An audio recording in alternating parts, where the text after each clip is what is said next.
Okay, today I'm going through the absorptions of macronutrients. I'm going to try to do this as fast as I can. Okay, so we got droplets.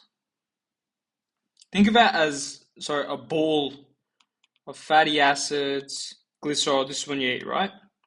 Glycerol, different vitamins and minerals, cholesterol, etc., etc., right? And first up, you, there's enzymes that are released from the tongue called lingual lipase. Remember, lipase, lipids, lipids equals fats. That's how you remember. Okay? And it breaks it up into a smaller droplet. Okay? And then you also got gastric lipase when it goes through your stomach. Gastric lipase, stomach releases an enzyme. Lipase, lipids. Further breaks down. Okay? Then we've got CCK. CCK is a hormone from the mucosal layer of the small intestine. And it acts on the pancreas in this case.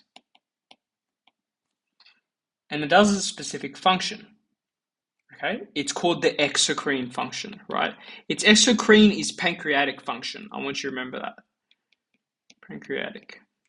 Whereas if it's endocrine, it's within the bloodstream. Okay? Endocrine's bloodstream.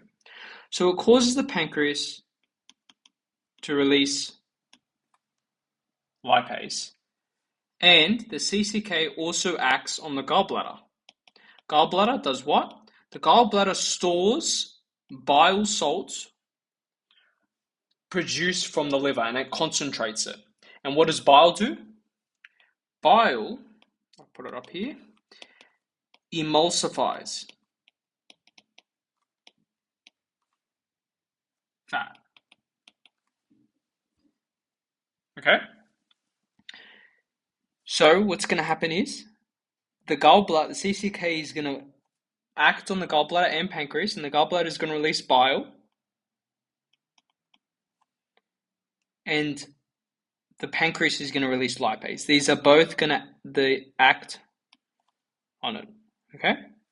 And what the bile is going to do is it's going to turn it into something called a micelle.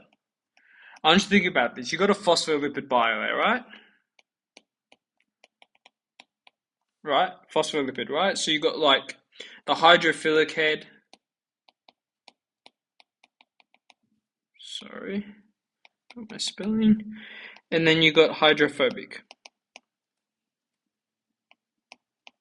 All this is just a bunch of phospholipids together, right? It's a ball. That's what a micelle is. Okay? And what happens is the lipase further breaks it down into individual fatty acids. Fatty acids. And then, next to it, we have an enterocyte. An enterocyte is the lining of the small intestine, right? So what happens is, it's a cell lining the small intestine. Fatty acids can, through simple diffusion, why? Because fatty acids are lipid soluble. That's why they can cross, okay, the bilayer and enter the enterocyte. So they go through, fatty acids travel by simple diffusion. That simple diffusion, no ATP. So it travels into the enterocyte, and what it does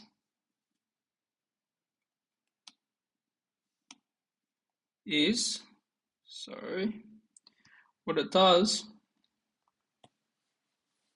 it forms, rub this out, it forms something called a chylomicron within that enterocyte. So this is within the enterocyte, still, and it forms a chylomicron.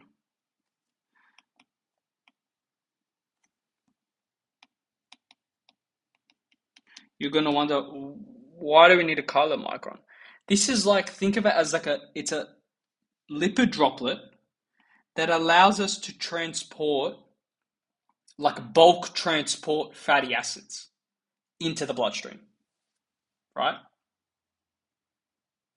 That makes sense? Okay.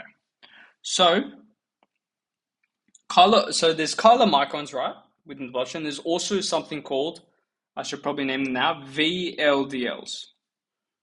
VLDLs and chylomicrons are circulating in the bloodstream. Okay? So what the chylomicron does is it first diffuses into the lymphatic system, right?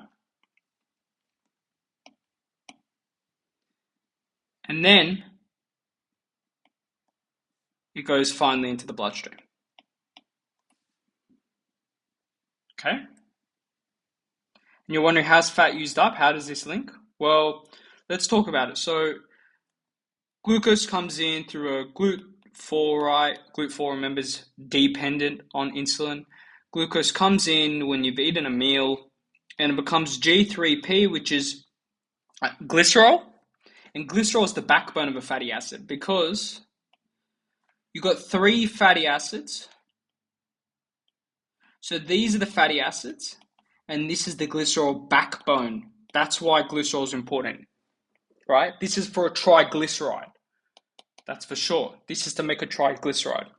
And the triglyceride helps with storage within adipose tissue. So the G3P and fatty acids come in. But you wonder, where do we get the fatty acids from? The blood, okay? But specifically, VLDLs and chylomicrons that are in the blood. And you're going to ask, oh, well, how do they get into the adipose tissue?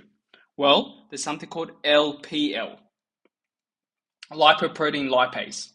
So it helps transport these into the adipose tissue, and they're converted to fatty acids. They're broken up. And then these fatty acids and glycerol combine to form triglycerides as energy storage. Okay, good. It's a little bit long, sorry about that.